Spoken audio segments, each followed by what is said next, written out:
Good day. I am Winston, And I'm Alexi. and this is our guest, Barbara Becker Holstein. She is a psychologist. She has a lot of insight on this type of topic. Her website is enchantedself.com. Again, that is enchantedself.com. Dr. Holstein, what would you say is like the starting of your story? How did you get into psychology? How did you get into this topic? Okay. I love the question. Takes me way back to childhood. I'm going to try to keep it brief, but I'm going to first tell you about myself. But what I'm then going to show you is that there's a pathway for you to use the same pathway that I did, even though as a child I didn't really know what I was doing. So I had a tremendous yearning to keep a diary and sort of forced my mother to take me downtown. We ended up buying a Girl Scout diary because I was in the Girl Scouts. And I started to keep it every day faithfully for about 3 years. And I talked about almost nothing that really has any depth. So I'm just pointing that out to show you that even though as a child I didn't know how to talk about really serious problems, just the fact that I was keeping a repetition of diary and feeling that my life was important enough to record does have relevance. So over the years as I grew up, I still kept a diary, but it was a little more spotty. And it was as a teenager, it really contained a lot of stuff of tears in my eyes around who do I have a crush on and all this stuff that goes with growing up. Again, it was a little more personal, it was a little more in depth, but it was not really insightful at all. Still, I kept it. And then as I grew up, I entered the field of teaching, mostly because my parents pushed me because they said they wouldn't support me. So since they were in education, I followed their tracks and became a teacher for a couple of years. And then I went on to get a doctorate in education. And yes, all this stuff of keeping a journal on my own life and being very interested in the stories of others was really one of the major reasons I was able to enter the field of psychology. Obviously, if you're more interested in sports or you're more interested in designing clothing, you're not going to end up in the same place. But what does this mean for kids of today that are looking for careers and who they may become and how they may help people? Here's what I'm going to share with you.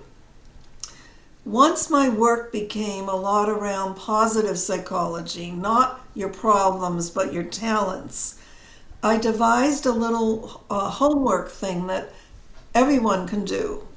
You basically take a piece of paper and have 3 or 4 columns. One of them you can call talents, one of them you can call interests, one of them you can call potential. And there may even be another column that you'll think of that I haven't suggested. But the potential one is extremely important. So now, hopefully you'll sit quietly somewhere, think about yourself, and try to add some research on each column. What are your talents? Since you were a year old, maybe you were the kid that walked better than anyone else at a year. What are your interests? If you don't have an interest in the human mind, then certainly don't go into any kind of mental health work.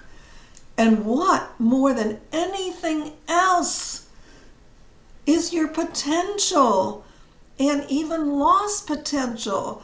You wanted to be in a band, you wanted to play drums, your parents couldn't stand the noise, they never let you, but the potential has even grown more and more.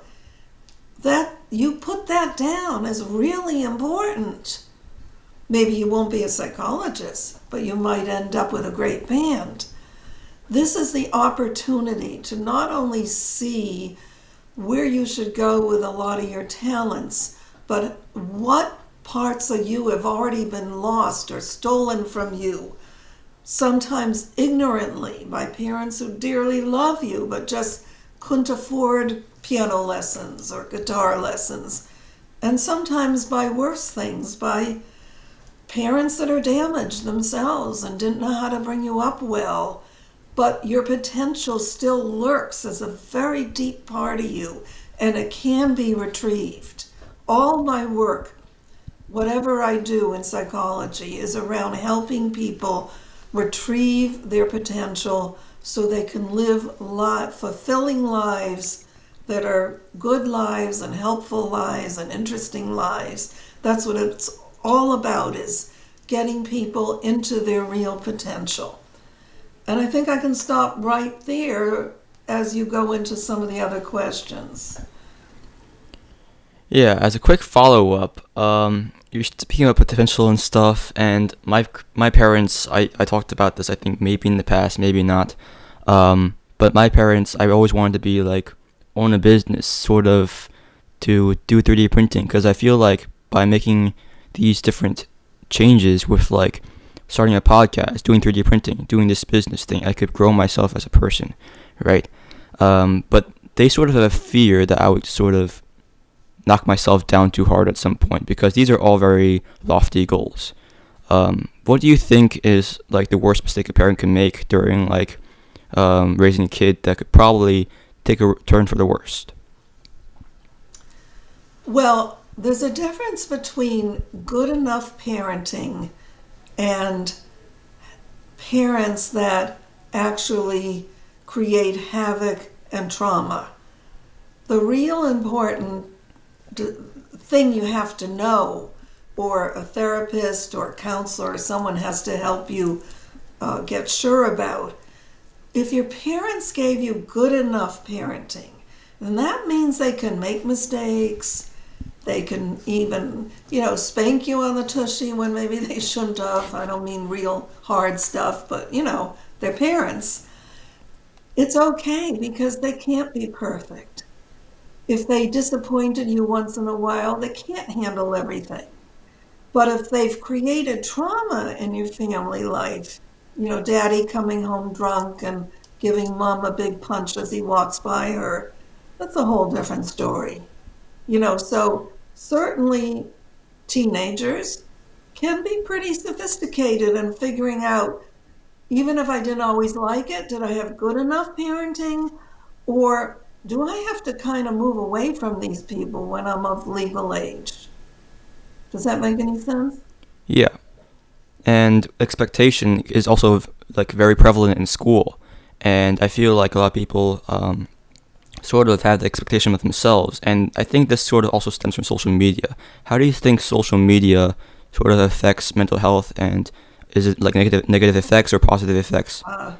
Yes, I do think that there are, for some people, positive effects, but first I'll start with the negative, because the negative is bigger than the positive. Social media is potentially extremely dangerous. The most obvious reasons are that they give us a view of our friends, and they have a view of ourselves that's normally kept personal. When I was a child and I came home to an empty house with a key around my neck, it was lonely. It wasn't always good parenting, but my parents were good enough for sure, but it wasn't always good. I was a sad little girl doing homework alone, whatever. But the one thing is that I didn't have to worry whether Bonnie or Gail or whoever was laughing about my skirt or my pants or making fun of me or, telling others to gang up on me or anything. Once I was home, I was in my own private world. I was playing the violin when I was a kid. I'd take out the violin, I'd have a snack, I'd watch a comedy on the TV. Nobody hurt me. Nobody hurt me. Now, once you get into what other people are doing, and Crystal had a party and I wasn't invited, and so apparently has a crush on my boyfriend and she promised me that she never would. All these things that are just milling around in the atmosphere, probably more than discussing politics like who should be president, because kids are kids and they're going through a lot of, hormonal changes and growth and, being kids. So a lot of it is jealousy and all sorts of things that we learn to contain a bit once we're through, once we're grown-ups. So it's very harmful that way. And we know that even kids have been killed, through bullying and so on. Whether maybe the bullier did not kill the kid, but the kid got so depressed he or she eventually died. That's incredibly horrible. So what can be done?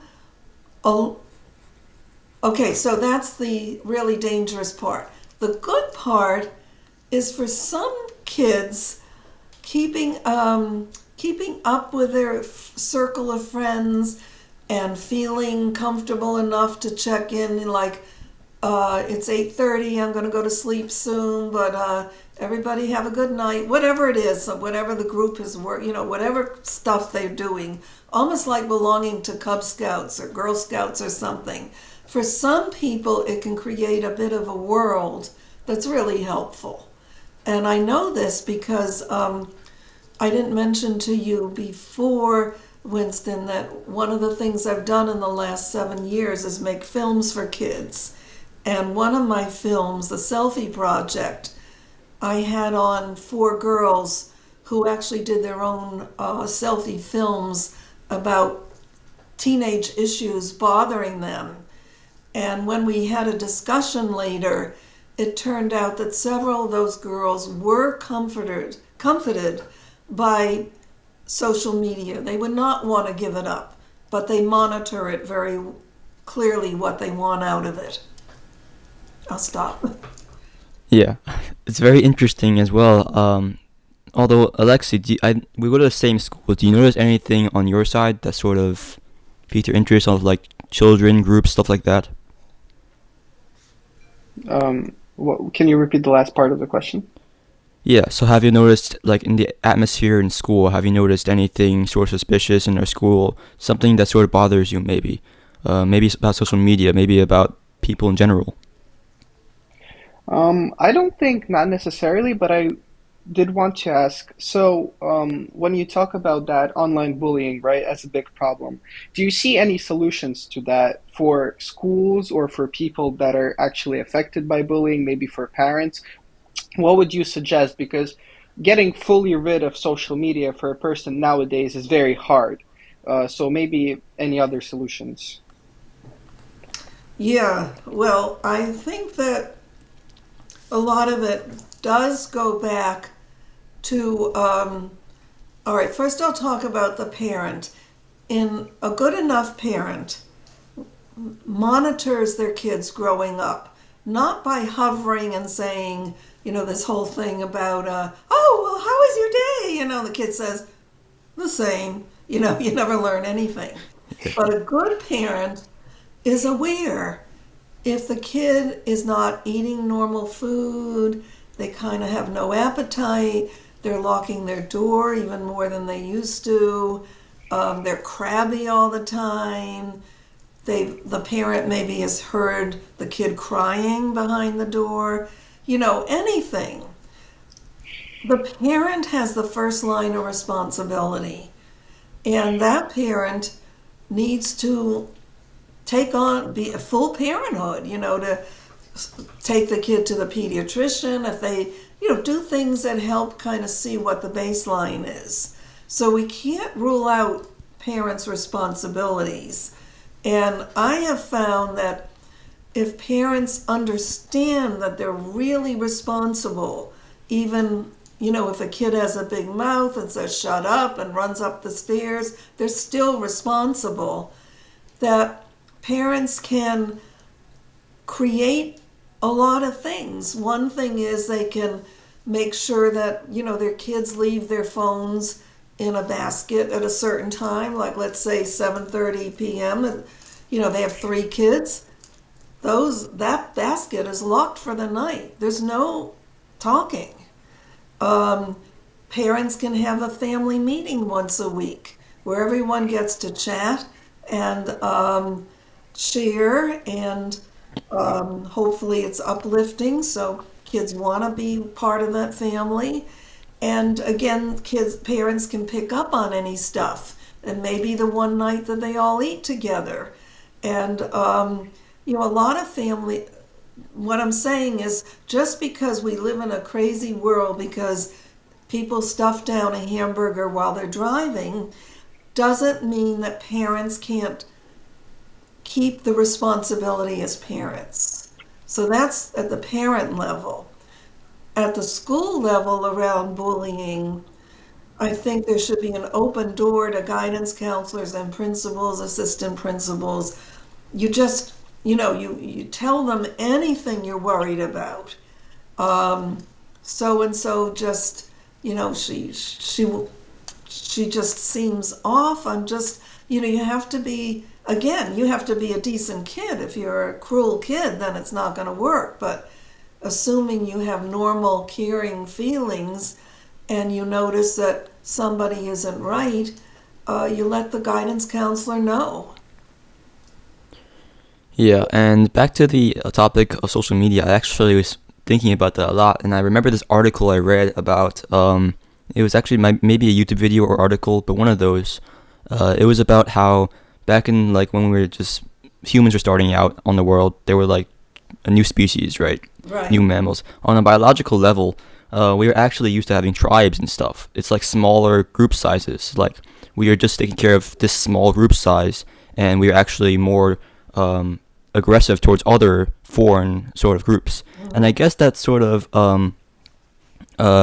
ties into the fact that the reason why people, social media actually is really bad is because it's expanding the sample size too large. It's sort of breaking your brain, sort of, I think. Yes. And that kind of leads to the fact that, people can't really practice this sort of good mental health of, take care of yourself, take care of this small group size, take care of, having a positive mindset, right? And this results in parents also having the deep end of it, which is, how can I stop my child from being this person that I don't know who they are on this online presence, right? But at the same time, parents have to take care of their own mental health. So how do you think they could help themselves while trying to take care of their children? Because parents, I feel have a very hard yes, job in doing this. Right. Well, I wrote a little series of books that, again, reflect my way of thinking and helping people, but I think it's relevant here.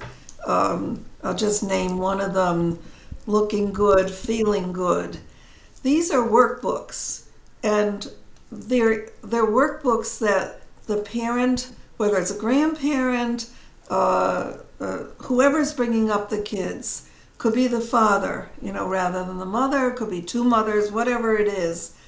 These books are designed so that you get some information about the topic. Let's say it's eating disorders. You get some actual information, or getting your having hormonal changes. There's information. But beyond that, there are things to talk about, questions to answer, and even things that can creatively help a child and the parent both do better. There can be the creation of a little play, there can be making a selfie film, there can be writing a joint poem. So, I try in my work to stretch people beyond the boredom and the repetition of a life that can be very empty in a way, because if you ever like watch TV 10 hours in a row, you can suddenly say, this is so empty. I didn't do anything. I didn't go Yeah. anywhere. So, and a lot of us get caught in that because there's so much of the tech world that's in our lives. Yeah, and you're talking about schedule and stuff, and for me, I don't really like the following schedule because it's sort of mundane for me, you know. It's always, although my parents, of course, you have to have some sort of schedule for people to be able to function, right? But for Right. me, schedule, I can't organize a schedule because I'm all over the place. I tell my mom I have a chaotic mind, you know, because I'm always thinking about one thing, then thinking about another thing. But sometimes it's sort of helpful to think outside the box. But on the serious level, people should come up with a schedule. Is that correct? I think a schedule helps. A schedule is meant to be broken too, but it's helpful to have a schedule. Yes, certainly as far as things like when the mundane, like when laundry gets done in this house, you know, and when we have family supper, because the way people live is so scattered that if these things aren't somewhat understood, nothing gets done. And everybody's wearing dirty underwear the next day. No, that's just a joke. I mean, Yeah. usually we have enough stuff to keep going, but people do need to know, um, some level of scheduling, but the flexibility in life is extremely important. And I think the families that do best have a little flexibility. Like sometimes, I remember one thing, and I actually used it in one of my books for girls that I've written. I don't want to focus on my stuff, but well, No, that's fine. I'll just say that I have written this book, The Truth. I'm a girl. I'm smart and I know everything. And it came from someone who told me that when she was growing up, they went on mystery rides. And this is the way a mystery ride worked out. You got in the car and you were on your own honor to close your eyes and everything. And dad drove you around, for like 10, 15 minutes. And you're getting more and more curious, where will we end up? And sometimes they just ended up to get an ice cream cone somewhere. But it was just the fun of the mystery. And it was just the fact that dad didn't do that every week. Maybe 3 times a year he said, okay, let's do a mystery ride. So successful families, I think, have a little bit of that mystery to them and their flexibility, you know? Yeah. And for me, actually, it's very funny you say that because I actually have a similar thing. It's not a mystery thing for my family. It's I go with this different family. I have another friend. I consider them sort of spiritual sisters, maybe. Just they're part of my family. I feel like, right? We've been growing up together, Yeah. and we always go to this beach in Massachusetts. It's called Skagit Beach. It Uh-huh. is, yeah. We had this like sort of ritual of building this sand sculpture of a turtle. We call it the Skagit turtle, and it helps me sort of calm my mind sometimes. You're not focusing on the stressful things in life. I also have a diary. You said that earlier. You write in a diary. Um, and in this diary, I write all my thoughts. Although my thoughts here in my diary are more like what I'm concerned about. It's sort of like a trash can for all my thoughts that I don't think are going to help me, right? But what other ways can people like develop a way to help themselves? Like there's many different hobbies they could do. I hear exercise is one of them. Is there like others? Oh, yeah, sure. Um, well, I think again, the best way to do hobbies and stuff like that is either to meet someone that you like who's encouraging you, like, you meet someone who knits, and even men knit. You don't believe it, but lots of men knit. So let's say you're a guy and you meet an uncle or somebody who knits, They say, come on, I want you to learn it. It's the greatest thing to help you relax, blah, blah, blah. Then you learn it and you like it. That's one way. But not always do people come into your life that sort of get you stirred up.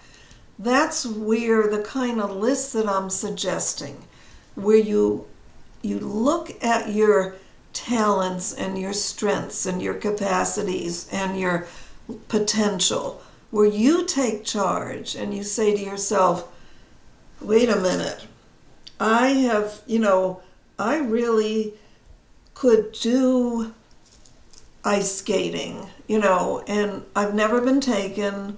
I know we don't have a lot of stuff around here, but yeah, I think I should really take some ice skating lessons.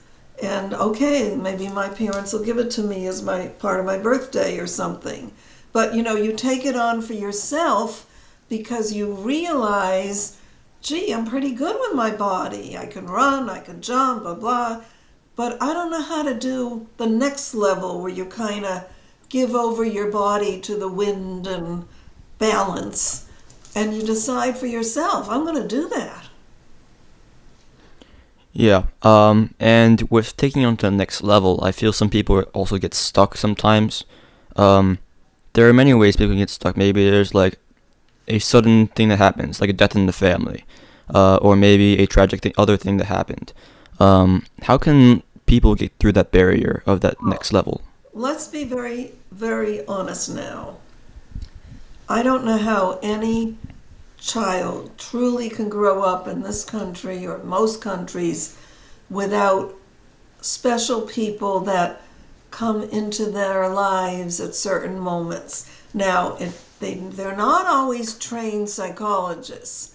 Sometimes it's the grandparent that reappears when daddy loses his job, and the boy or the girl's down in the dumps because they have to move, or it's great Aunt Tilly. It's not always a therapist, but there needs to be important people that pick up the extra sort of chaos and problems going on without themselves going down, and they give advice, support, send some money, whatever it is.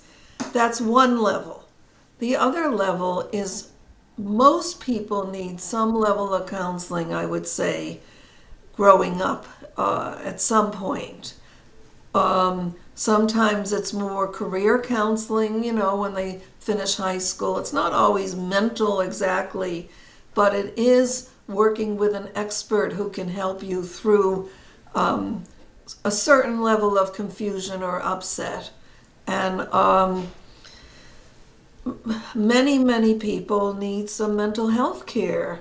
To be a psychologist, you automatically are going to have quite a bit of health care for yourself, mental health care, because most programs won't even allow you to, talk to someone else about their mental health care unless you not only study how to be a psychologist or a social worker or whatever we're talking about, but you've gone through the process yourself, so you kind of feel it also. So mental health care is extremely important, and sometimes it can come through. I have someone in my life who's getting her therapy through horseback riding. The therapist is obviously trained beyond riding the horse.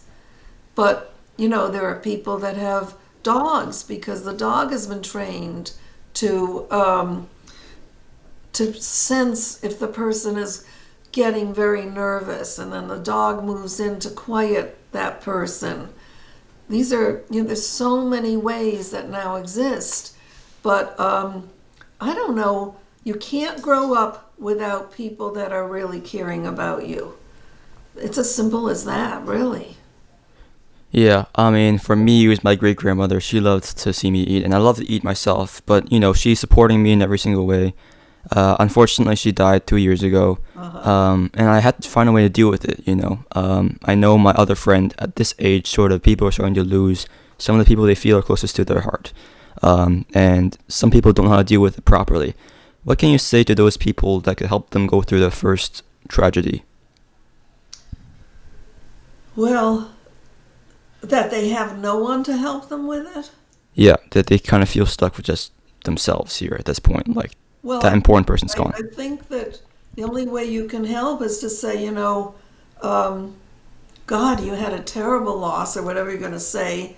Yeah, And, I know that there's a group of free social, I'm making this up. I know that, in our town, there's a place you can walk in if you're feeling upset. Would you like me to go with you the first time?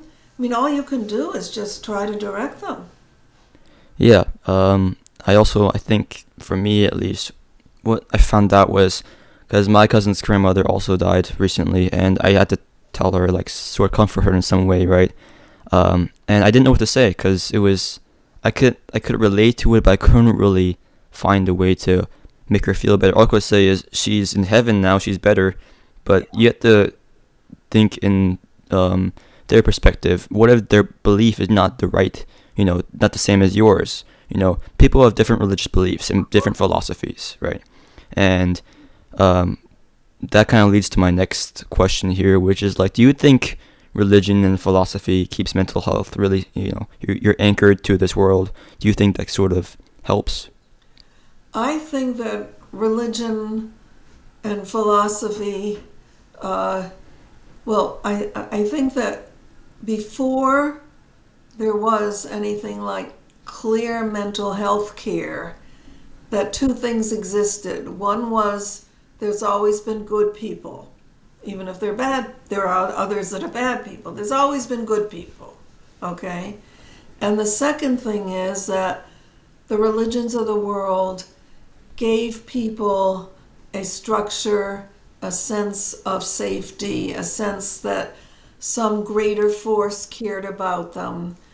Very important, both of those two things. And they're still important. Not for everybody. Not everybody needs the same things. But philosophy is a little different because philosophy sort of tries to make actually I majored in philosophy when I went to college. Oh, it's a long time since I studied philosophy rather than psychology. But there's an effort in philosophy to make sense of how we can train our minds to work so that we can learn really the basic methods of smooth thinking so that a legal system can exist. For example, I'll give you an example. Way back, that somewhere in one of the biblical writings of Judaism, there was a judge in the town who handled the different problems.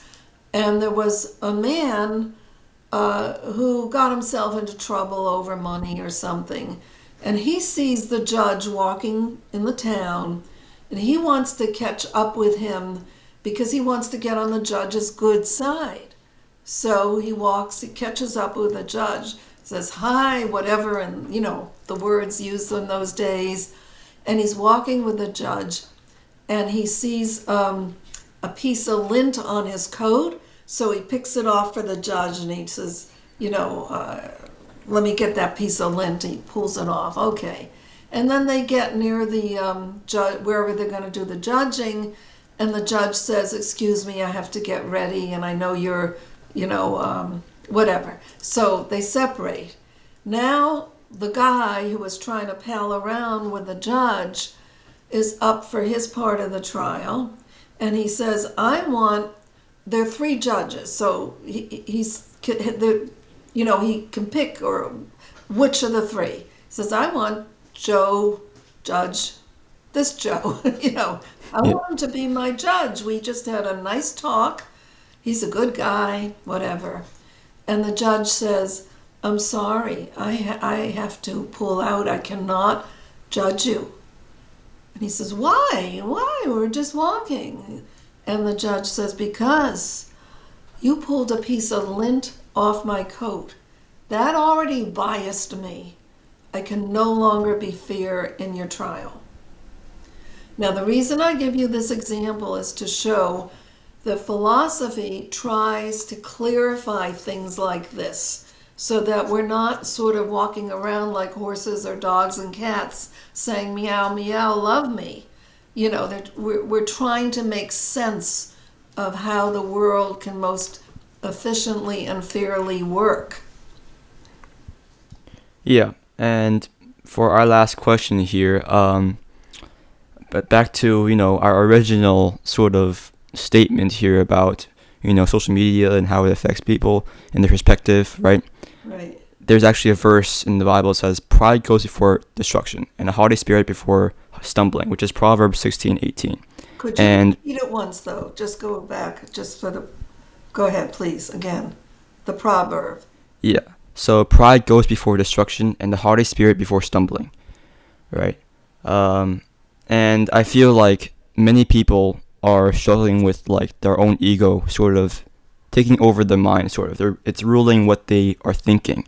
And their ego, their sense of self, I think, sort of damages other people as well as themselves. Because what happens when they get knocked over, right? What happens when they hurt people closest to them? It's because of their own ego. What do you think people can do to keep check of their own ego? Usually that requires, honestly, psychotherapy because, you've heard about narcissists. Yeah. Most of the, I'd say almost 99% of the time, a narcissist really can't leave his state of mind except in extraordinary circumstances of working on himself. If you really if you really live within your own self and don't care really about others, there's no easy way out except good psychotherapy if the person is willing. But if you're just an ordinary person who gets caught up in not fully understanding, like when I I have a sister and I pull her braids. Ha ha ha, this is so cute. Really doesn't understand that she's now entering puberty and she hates this. Then there's a chance, just through discussion and, parents saying the right things and maybe somebody intervening, like, a grandmother coming over and knows how to say things, tell stories from the past. The person might just jump right out of it if they really understand it. Yeah, well, thanks for the talk. Unfortunately, that's all the time we have. Yep. Thank you so much for getting on this podcast with us. Again, you could go to Dr. Holstein's site at enchantedself.com. Again, thank you guys. Have a great day. I'm Lexi. I'm Winston.